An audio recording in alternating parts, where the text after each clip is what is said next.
Aujourd'hui, l'AJS est à Diourbel pour tenir une formation destinée aux journalistes de la région.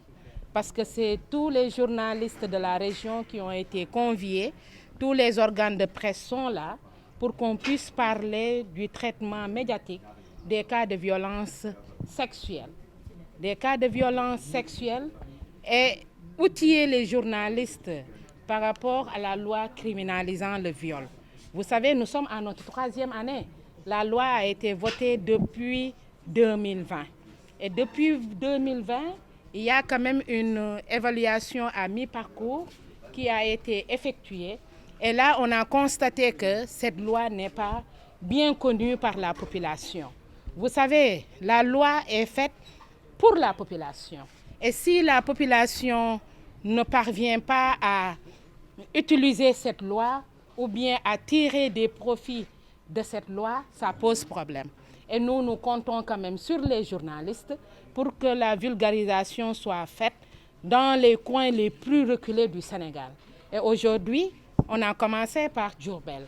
Dans ce projet, en partenariat avec l'Union européenne, on est là pour la première cible, c'est les journalistes, pour que cette loi puisse vulgariser davantage. Le traitement médiatique des cas de violence sexuelle a été relevé par tout le monde, décrié surtout. Et alors qu'il ne se passe pas un jour sans qu'un organe de la presse parle de cas de viol, de pédophilie et d'inceste. Mais on a constaté que ces faits sont traités en faits divers. Donc c'est sur la partie faits divers. Alors que je dis les violences sexuelles, c'est une question de santé publique. Et aujourd'hui, au-delà des magistrats, des juristes que nous sommes, il y a un journaliste attitré qui est là pour parler à ses pairs de ce qu'on doit faire et de ce qu'on ne doit pas faire. Vous savez, le viol, c'est une infraction, comme toute autre infraction, qui demande la réunion de 3 éléments, élément matériel, élément légal et élément intentionnel. Et que si l'un des éléments n'est pas bien cerné, là, l'infraction ne peut pas quand même produire tous ses effets. Donc, pour qu'il y ait viol ou pour qu'il y ait pédophilie, il faut au moins que les 3 éléments soient réunis. Et il est bon d'outiller davantage les journalistes qui, à chaque fois, assistent au procès.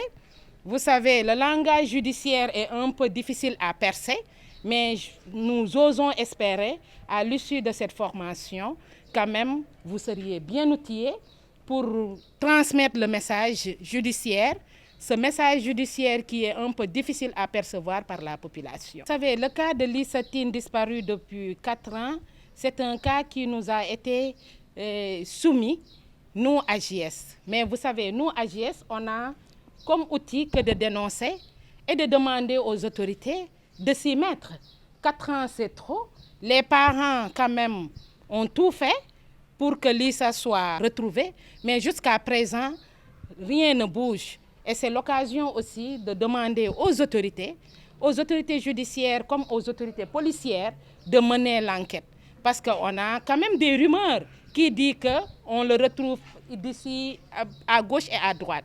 Mais vous savez, nous sommes des juristes, on ne peut pas s'aventurer à donner des informations qui ne sont pas du tout réelles. Mais moi, je dis que lorsque j'étais à Bambey, vous savez, depuis là, on m'a informé de la disparition de Lissa. Et jusqu'à présent, certainement, l'enquête continue son cours normal, mais c'est l'occasion aussi pour les journalistes, à chaque fois, devant les plateaux, de rappeler les gens le cas de Lissa. Parce que ses parents, quand même, sont dans le désarroi et eux, ils continuent et ils espèrent que, tôt ou tard, ils vont retrouver leur fille.